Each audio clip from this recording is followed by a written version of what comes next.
유방에서 나타나는 혈성 분비물이나 몽우리가 만져지는 증상으로 병원에 오시는 분들은 채 5%가 되지 않을 것 같고요. 굉장히 자각 증상이 뭔가 심한 게 있을 것이다 라고 생각을 하시는데 95% 이상은 보통 암은 증상이 없습니다. 식단은 저는 아침에 두유 계란 싸서 다니고요.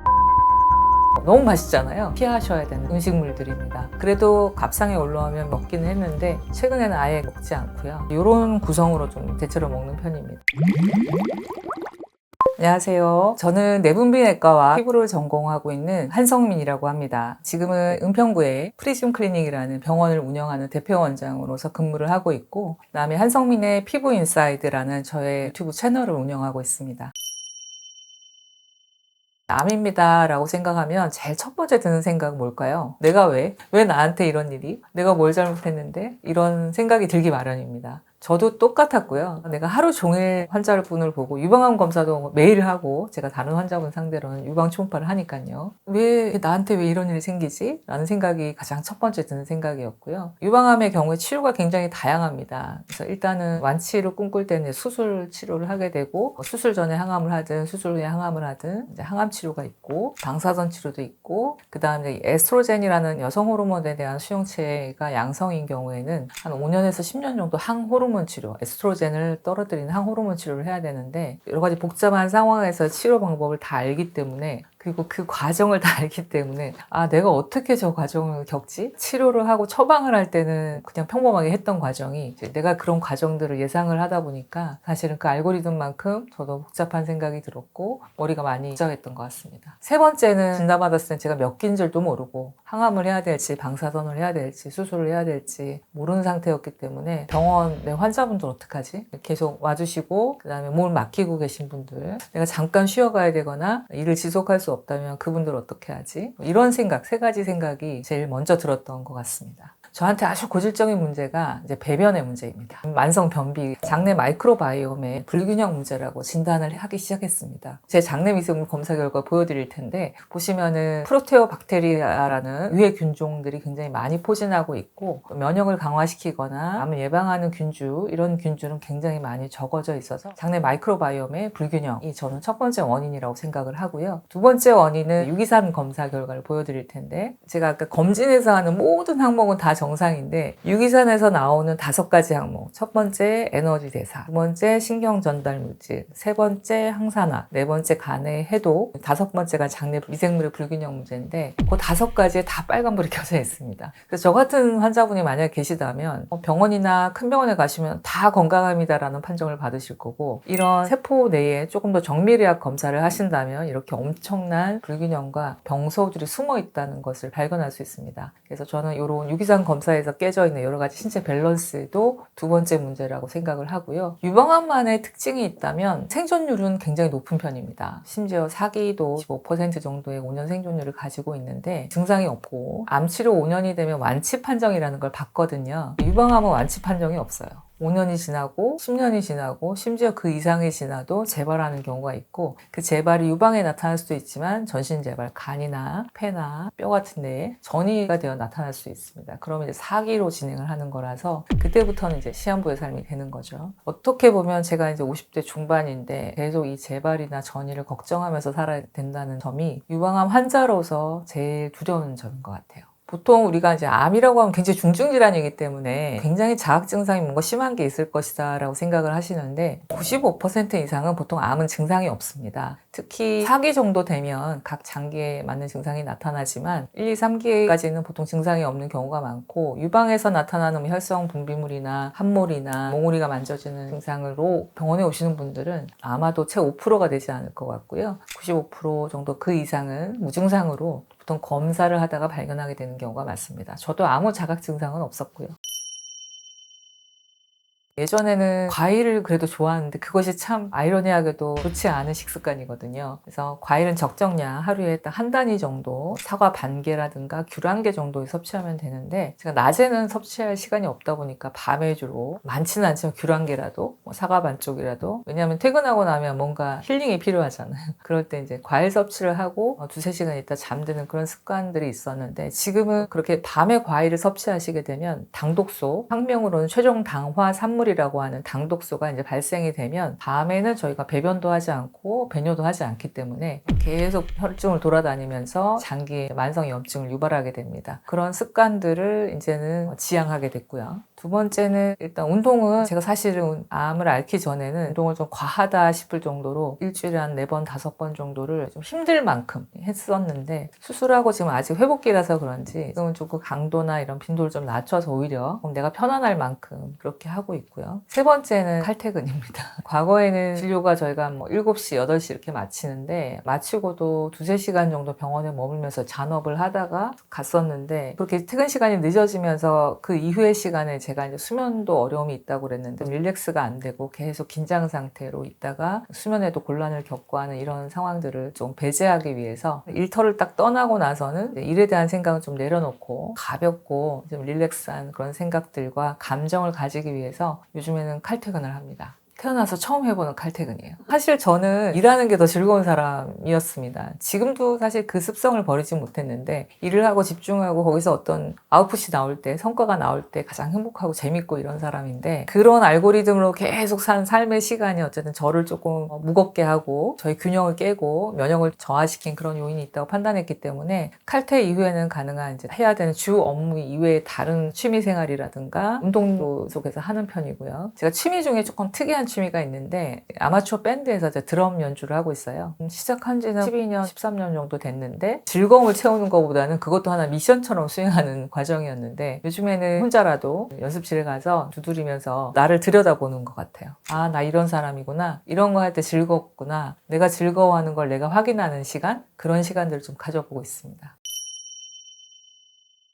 제1급 발암물질로 알려진 가공 육류거든요. 햄이나 소시지나 베이컨 너무 맛있잖아요. 그런 음식들은 발암물질이라서 피하셔야 되는 음식물들입니다. 그래도 밥상에 올라오면 먹기는 했는데 최근에는 아예 그런 가공 육류는 먹지 않고요. 두 번째가 고온으로 조리된 음식들인데요. 고온으로 조리할 때 암의 발생에 기여할 수 있는 물질들이 많이 생긴다는 거 혹시 알고 계세요? 크게 3가지 정도로 나눌 수가 있는데 첫 번째는 단백질류를 육류 같은 거를 180도 이상으로 고온으로 굽거나 튀기거나 하게 되면 발암물질들이 좀 생깁니다. 특히 직화로 구울 때 우리 육즙이 뚝뚝 떨어지면서 불꽃과 만나가지고 연기가 쫙 올라오죠. 그때 생기는 게 다환방향족 탄화수소라는 PAH라는 물질이 생기거든요. 그것도 이제 발암물질이고요. 헤테로사이클링 아민이라는 물질은 육류를 이렇게 익히게 되면 그 육류 안에서 단백질과 만나서 아민류가 발암물질인 HCA로 변화를 합니다. 발암물질이고요. 그 다음에 전분, 우리 감자튀김 있죠. 기름에다 120도 이상 이렇게 튀기게 되죠. 그때 나오는 발암물질도 아크릴아마이드라는 것이 있습니다.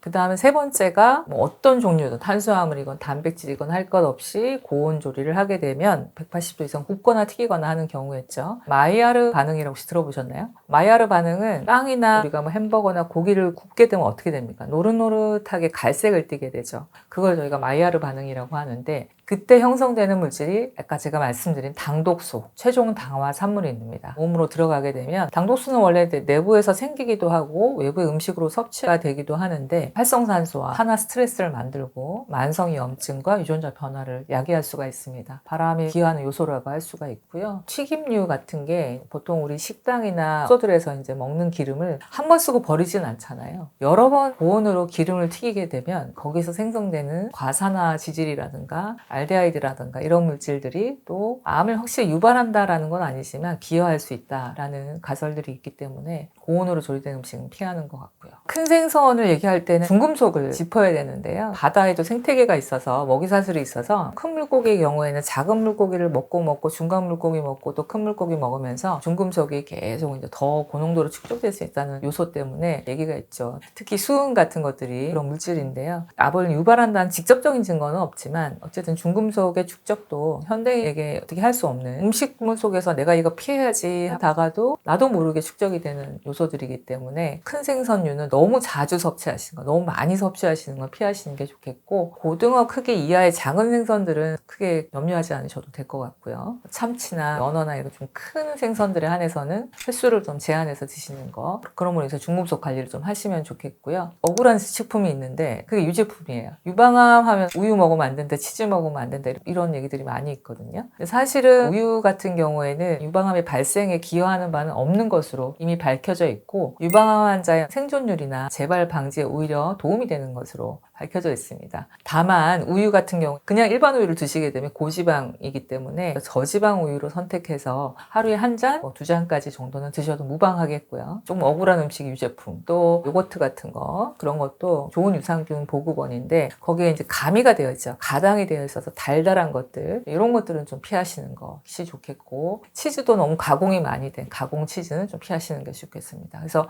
유제품 자체가 유방하면 안 된다라는 건 조금 오해에 가깝고요. 그런 몇 가지 요소만 피하시면 안전한 식품이 되겠고 콩을 먹으면 안 된다. 이렇게 이소플라본이라는 파이토에스트로겐의 한 성분이 들어있어서 그게 여성 호르몬의 역할을 한다라고 오해를 하시고 콩을 먹으면 안 된다라고 얘기를 하시는데 이소플라본 자체도 유방암의 사망률과 재발률을 낮추는 것으로 이미 검증이 되어 있고요. 따라서 콩 섭취는 건강하게 아무런 제한 없이 자주 섭취하셔도 되는 질 좋은 단백질 급원이 되겠습니다. 견과류는 사실 굉장히 건강한 음식으로 밝혀져 있잖아요. 비타민 E가 많이 들어있고 불포화 지방산이 많이 함유되어 있는 그런 음식인데 견과류의 특성상 불포화 지방산의 특성상 굉장히 산화가 잘 됩니다. 산패라고도 얘기하죠. 산화가 돼서 이제 변한다는 뜻인데 견과류가 산패가 되면 불포화 지방산이 만드는 알데하이드라든가 과산화질소 같은 암 생성에 기여할 수 있는 그런 물질들이 생길 수 있는 것으로 되어 있습니다. 견과류나 아몬드 보면 집에 막 큰 통에다가 놓고 손으로 꺼내가지고 이렇게 섭취하시는 경우가 많은데 그건 절대로 하시면 안 되고요. 특히 호두라든가 아몬드 같은 견과류들은 빛을 싫어하고요. 그 다음에 공기에 노출시키면 안 됩니다. 그래서 어디다 보관하셔야 되냐면 최소한 냉장 아니면 냉동 보관 그리고 빛이 통하지 않도록 밀폐된 그런 통에다가 보관을 하고 드셔야 되시고 그렇지 않고서는 그냥 일회용 포장 정도로 해서 그런 견과류들을 활용하시면 되겠습니다. 견과류 자체보다는 보관 상태에 따라서 암을 유발할 수 있는 물질의 생성에 기여할 수 있다. 그렇게 해석을 하시는 게 맞을 것 같아요. 식단은 저는 아침에 두유 계란, 점심 때는 도시락을 이제 싸서 다니고요. 저녁에 한 끼 정도는 생선이나 살코기나 아니면 뭐 닭가슴살이나 이런 단백질류와 함께 나물류를 제가 좋아하기 때문에 즐겨 먹습니다. 사실 제가 병을 앓기 전이나 지금이나 크게 식단에서 달라진 건 없는데요. 예전에 이제 큰 병원에 있을 때는 저희가 구내식당이라는 게 있어서 영양사분들이 짜준 균형 잡힌 식단을 운영할 수가 있었는데 개원을 하고 원장이 되니까 주변에 식당까지 굳이 찾아가야 되고 도시락을 싸놨는지 한 1년 정도 이제 넘었고요. 이런 구성으로 대체로 먹는 편입니다. 제가 아까 이제 컬러가 다른 야채를 먹는 게 다양한 영양소를 섭취하는데 아주 중요한 그리고 항산화 영양 중요한 지표다라고 말씀을 드렸는데 제가 좋아하는 야채들로 구성해서 싸웁니다. 빨간색의 당근, 파란색의 브로콜리, 하얀색의 버섯, 보라색 가지 이런 것들 야채를 싸우고요. 이렇게만 섭취하면 단백질을 많이 부족하기 때문에 또 계란 먹기는 어렵잖아요. 아침에 먹었는데 점심 때는 콩을 이렇게 한 끼 단백질 한 20g을 섭취하는 용량을 제가 따져서 콩을 같이 싸웁니다. 이걸 먹으면 배가 굉장히 많이 부르고요. 배가 부른 느낌이 불쾌하지가 않습니다. 왜냐하면 몸에 약이 되는 성분을 먹었기 때문에 이렇게 점심은 섭취를 하고요. 저녁 한 끼는 내가 먹고 싶은 거 메뉴도 골라보고 싶고 그렇기 때문에 예전에는 뭐 외식도 하고 그랬는데 요즘에는 외식했을 때 막 음식도 너무 짜고 뭐 조미료도 들어가고 저녁에는 생선이나 고기나 닭고기 같은 육류 섭취를 좀 하는 편이고요. 그리고 육류 섭취와 항상 곁들여서 해야 되는 게 채소군인데 쌈도 좋아하지만 이제 나물을 좋아하기 때문에 제가 굳이 나물을 일일이 다 묻혀서 먹지는 못하고 반찬 가게들이 있어요. 그중에서 엄마 밥상, 집밥 이런 슬로건을 거는 그런 반찬 가게들을 찾아서 그런 반찬들을 몇 가지 주문해서 먹다 보면 뭐 2, 3일 정도 섭취할 수 있으니까 나름 영양과 균형이 있고 그 다음에 저의 어떤 기호를 채울 수 있는 그런 식단이 되는 것 같습니다. 보시는 것처럼 구성이 되어 있는데 당근에는 잘 아시는 이제 항산화 물질 베타카로틴이 굉장히 풍부한 것으로 되어 있어서요. 당근을 먹는 편이고 채소를 이렇게 찜으로 먹는데 당근을 찌게 되면 고구마처럼 맛있습니다. 솔직히 말씀드리면 저는 이제 브로콜리나 콩 같은 걸 먼저 먹고 마지막에 달달한 당근을 먹어서 만족도를 끌어올리는 편이고요. 그 다음에 브로콜리 좋은 건 아시죠? 여러 가지 항산화 물질과 비타민 C도 많이 들어있고 섬유질도 굉장히 풍부한 식품군입니다. 브로콜리 그냥 먹으면 맛이 없는데 다른 채소와 이렇게 곁들여 먹으면 그래도 맛있습니다. 제가 이렇게 먹으니까 저희 직원이 원장님 초장이 없이 어떻게 브로콜리를 드세요? 라고 얘기를 하는데 매일 먹다 보면 브로콜리 자체가 예쁘고 맛있어집니다. 그리고 이제 버섯인데요. 저는 사실 버섯을 굉장히 좋아하거든요. 버섯은 왜 좋아하냐면 종류가 굉장히 많아요. 뭐 표고버섯, 새송이 버섯, 송이버섯, 팽이버섯 이렇게 많은데 각각의 식감이 굉장히 쫄깃쫄깃하고 맛있습니다. 그래서 저는 고기하고 버섯 구워서 이렇게 보통 먹잖아요. 그러면 고기보다 버섯이 더 맛있는 사람이에요. 식이섬유가 굉장히 많이 들어있고 제가 이제 변비, 장내 마이크로바이옴 문제를 가지고 있기 때문에 버섯은 거의 매일 섭취하는 식품이고요. 그 다음에 이제 가지죠. 보라색을 띠고 있는 가지 성분인데 여기도 항산화 성분과 함께 섬유질이 굉장히 다량 함유가 돼 있고 찜을 했을 때 가지도 식감이 굉장히 쫄깃쫄깃하고 맛있습니다. 콩은 원래 밥에 있거나 조금씩 먹을 때는 좋았는데 이게 다량을 먹으려니까 사실 이렇게 썩 즐거운 마음으로 먹게 되진 않아요. 밥을 콩이다 생각하고 다른 야채들 반찬이라고 생각하면서 순서를 이렇게 다양하게 얘 먹었다, 쟤 먹었다, 쟤 먹었다 이러면서 먹게 되면 그래도 콩도 금방 한 끼의 섭취량을 채우게 되는 음식이고요. 콩이 완전 식품인 거 너무 잘 아실 거예요. 단백질도 많이 들어있고 섬유질도 많이 들어있고 탄수화물도 소량 들어있습니다. 그래서 밥을 안 드세요 한다면 콩 안에 들어있는 탄수화물이 있기 때문에 저는 오후에 진료할 때 활동량이 많지 않기 때문에 저의 열량 급원으로서 콩을 활용하는 편입니다. 직화나 프라이팬에 비해서 더 안전한 게 에어프라이어입니다. 직접적인 가열이나 고온이 닿아서 어떤 성분과 상호작용을 통해서 형성되는 화학물질이 굉장히 적은 걸로 알려져 있기 때문에 어떤 바삭한 식감을 원하는데 해로운 물질들은 피하고 싶다 한다면 저는 에어프라이어를 활용하시라고 하는 편입니다. 사실은 예전에는 시간이 없고 항상 바쁘다 보니까 일회용 제품들을 전자레인지에 그냥 돌려서 배달 음식 다 일회용기잖아요. 그런 것들도 바로 전자레인지에 넣어서 덮여서 바로 먹고 했는데 요즘에는 미세 플라스틱의 문제, 용출의 문제, 전자레인지 돌릴 때 어떤 그런 화학작용 이런 것 때문에 가능하면 접시, 유리로 된 접시나 스테인리스 이런 것들 활용을 하는 편이고 아주 오래된 프라이팬이나 오래된 식기들 이런 것들은 제가 좀 버린 것 같습니다. 사실 환자분한테 당부드리는 여러 가지 내용들 음주 흡연 피하시고 식단 건강하게 규칙적으로 드시고 운동도 규칙적으로 수면도 중요하다 배변도 중요하다 항상 이런 말씀을 드리는데 그럼에도 불구하고 유방암 진단을 받았는데 그 전에는 사실은 저는 체력도 굉장히 좋은 편이었고 잔병 치레가 없었고 남자 동료들하고 같이 일을 해도 전혀 꿀림이 없을 정도의 철의 여인이다 이런 얘기를 들으면서 근무를 계속 했었고 모든 검사를 하면 다 정상으로 나왔어요. 그런데 6개월에 한 번 이런 검사들을 계속 하면서 작은 병변이 있는 부분들은 추적 검사를 쭉 하던 과정에 유방암은 사실 제가 제일 걱정하던 암이었어요. 왜냐하면 저는 이제 출산을 안 했기 때문에 출산을 안 한 여성들한테서 걱정해야 될 가장 흔한 요소는 유방암입니다. 그래서 정기 검사를 꼭 하던 중이었고 24년 검사에서 사실 좀 몇 개의 섬유낭종이라고 하는 여러분이 그냥 혹이라고 부르시는 몇 개가 있었는데 25년 초에 검진을 했을 때 아무것도 안 보인다라고 해서 그럴 리는 없는데 라고 생각하고 제가 한 8월쯤에 다시 한번 자가 진단을 해본 거예요.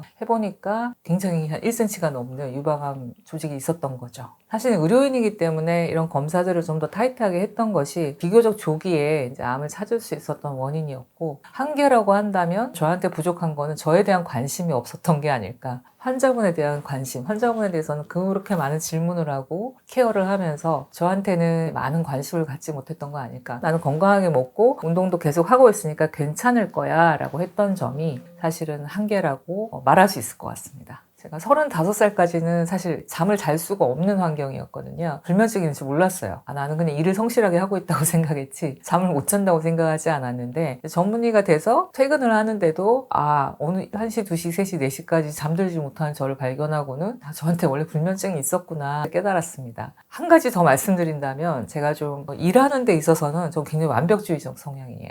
한 가지 내가 관심을 가지고 집중하고 있는 요소가 있으면 거기에 대한 완벽을 추구하다 보니까 안 먹고 안 자고 교감신경이 항진된 상태를 계속 유지하는 시간이 아마 살면서 굉장히 길었던 것 같습니다. 그런 것들도 전반적으로 면역을 떨어뜨리고 암의 발생에 기여하는 요소가 아니었나 생각합니다. 젊은 나이도 진단이 되고 특히 서양보다 이제 동양인들은 더 젊은 나이에서 진단이 되는데 거기에 가장 영향을 준 것은 저희 생활 습관입니다. 예전에는 밥과 나물과 이런 것들이 주된 우리 주식이었다면 최근에는 이제 고열량, 고칼로리, 고지방 음식, 정제 탄수화물, 빵이나 면이나 아니면 튀김이나 이런 음식들을 거의 매일 접하죠. 그렇게 되면서 찾아오는 비만도, 체지방의 불균등한 분포. 체지방이 잘 있어야 되는 부위는 없고 이제 배나 중부 쪽에 지방에 몰리는 고도 비만들 이런 것들 그런 음식들에서 형성되는 여러 가지 화학물질들, 환경 요소까지 최근에는 이제 암의 발생에 영향을 준다고 하는데 더 젊은 나이에 또 더 빨리, 더 많이 유방암이 급속히 많아지고 있는 요인이라고 판단되고 있습니다.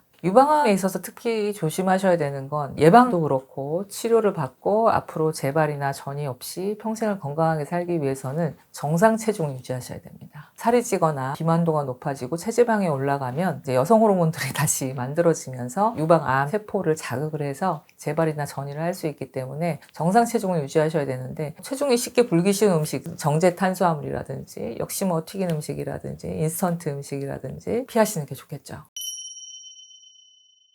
유방암을 진단하는 방법은 굉장히 심플하고요. 유방 촬영이 있겠고요. 첫 번째는 우리 국가검진에도 2년에 한 번씩 40세 이상은 검사를 해주는 검사인데, 유방을 여러 가지 다각도에서 찌그러뜨려가지고 엑스레이로 보는 검사입니다. 그 검사를 하게 되면 유방 전체적인 어떤 구조와 석회화의 유무를 알 수가 있어서 유방암을 발견하는 데 도움이 됩니다. 다만 그 검사들은 전체 산을 보는 검사라고 생각하시면 되셔서 종양이 거기서 바로 보인다든지 디테일한 모습이 보이지는 않기 때문에 유방 촬영 다음에 유방 초음파 검사를 반드시 하셔서, 유방 초음파는 촬영이 상을 봤다면 이제 나무를 보는 검사가 되거든요. 그래서 구석구석 조직을 초음파로 굉장히 자세하게 볼 수가 있고요. 또 암으로 확진된 분들은 이제 유방 MRI를 찍게 됩니다. 암의 병소뿐만이 아니라 초음파에서 놓칠 수 있는 작은 병소들도 발견이 될 수가 있고, 전이 유무라든가 다른 어떤 요소들을 찾을 수 있기 때문에 확진을 받으신 분에 한해서는 유방 MRI 검사가 도움이 될 수 있습니다. 제가 아까 유방암은 완치의 개념이 없다라고 말씀을 드렸는데,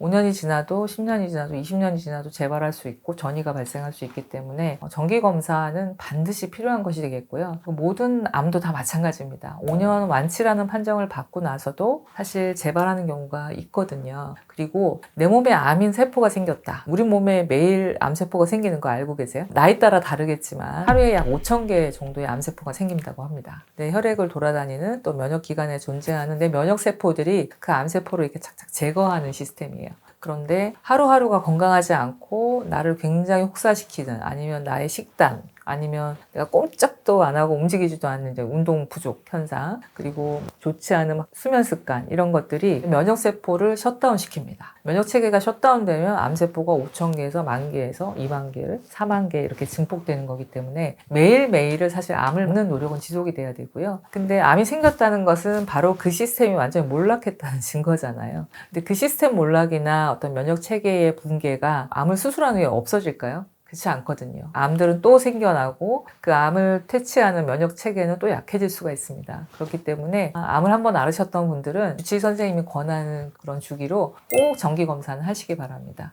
또 하나 말씀드릴 건, 저도 암을 앓았지만 그동안 임상 의사로서 생활을 한 게 28년, 9년 정도 되는데요. 여러 환자분들한테 오류를 시정해드린 부분이 있는데, 유방암 앓았어요 하면 열심히 병원에 다니세요. 열심히 병원에 다니시면서 주치의 선생님이 권하는 검사를 하시거든요. 근데 그게 다라고 생각하시는 경우가 또 많습니다. 유방암이 걸렸으면 유방에 대한 거, 폐나 간 검사 이런 것들은 하시지만 위검사, 대장 검사는 빠지고요. 또 경부, 갑상선이라든가 이런 검사는 또 빠지기가 쉽기 때문에 암을 발견하고 재발을 체크하기 위한 검사 이외에도 다른 장기의 검사도 필요하다는 거. 그래서 그 병원 나는 다나니가 다 해요 라고 믿지 마시고, 다른 장기는 다른 장기로서 또 디테일하게 쳐다봐 주셔야 됩니다. 사실 암 하면 우리가 제일 두렵기도 하고 절대 걸리고 싶지 않은 병인데 우리한테 너무 가까이 다가와 있습니다. 특히 여성들은 이제 평균 수명을 살 때 3명 중에 1명, 남성들은 5명 중에 2명, 30% 내지 40%가 평균 수명을 살았을 때 암을 겪고 치료를 하는 것으로 나타나 있고요. 그렇다면 그걸 막 두려워할 것인가? 내가 3명 중에 1명이면 어떡하지? 라고 두려워할 것인가? 그러지 마시고 자료들 보시되, 조심하셔야 될 건 또 틀린 정보들이 상당히 많기 때문에 그런 무분별한 정보를 다 보시고 잘못된 길로 가시는 경우도 사실은 있거든요. 본인 신뢰도가 있고 요즘에 인공지능으로 또 확인도 다 가능하시니까 정보를 좀 정리하시고 내 생활에 접목시킬 수 있는 그런 습관, 매일매일 생기는 암세포를 예방하고 또 생기는 암세포라도 제거할 수 있는 나의 면역을 강화하실 수 있는 그런 생활 습관들을 꼭 유지하시기 바라고, 그럼에도 불구하고 3명 중에 1명, 5명 중에 2명이 암에 걸립니다. 암에 걸렸다고 하더라도 이제 끝났다, 절망이다 생각하지 마시고, 한국의 의료는 세계 최고입니다. 빨리 조기에만 진단되면 암도 다 완치가 가능하기 때문에 정기 검사하시고 내가 괜찮나 점검하는 그런 긴장도를 항상 늦추지 않기를 바라시고요. 치료가 끝났다고 해서 끝난 게 아니고 1차 암은 끝났고 2차, 3차 암이 또 항상 발생할 수 있기 때문에 끝났다라고 생각하지 마시고, 또한 재발과 다른 암이 또 생길 수 있는 어떤 그런 가능성들을 예방하셨으면 좋겠습니다.